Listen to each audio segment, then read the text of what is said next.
Hello বন্ধুরা, সবাই কেমন আছো? আশা করছি সবাই ভালো আছো। তো দেখো, আমরা বাড়িতে পুজো টুজো সেরে এখন বাজে হচ্ছে প্রসাদ দিয়ে, তারপরে কাজকর্ম সেরে তারপরে আমরা দেখো ঘুরতে বেরিয়ে গেছি।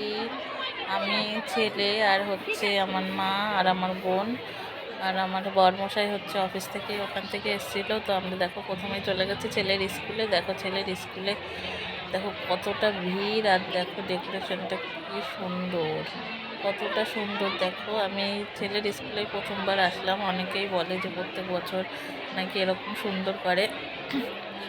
তো দেখো আমরা চলে গেলাম ঠাকুরের ওখানে, গিয়ে ঠাকুর প্রণাম করে প্রসাদ খেয়ে, এখানে প্রসাদ বিতরণ হচ্ছিল, বসিয়ে খাওয়াচ্ছিল। তো আমরা খেয়ে দিয়ে তারপরে গেছিলাম পার্কে। তো তোমরা সরস্বতী পুজো আর কেমন কাটলো একটু কমেন্ট করে জানিও, কে কোথায় ঘুরতে গেছো সেটাও জানিও। সরস্বতী পুজোটা খুব ভালোভাবেই খুব এনজয় করে কাটালাম। এই দেখো ঠাকুরটা কতটা সুন্দর। আর কারা কারা আজকে পুজো করেছো আর কারা কারা কালকে পুজো করবে ওটাও জানো। পুজো এবার দুদিন পড়েছে, কেউ আজকে করবে কেউ কালকে করবে।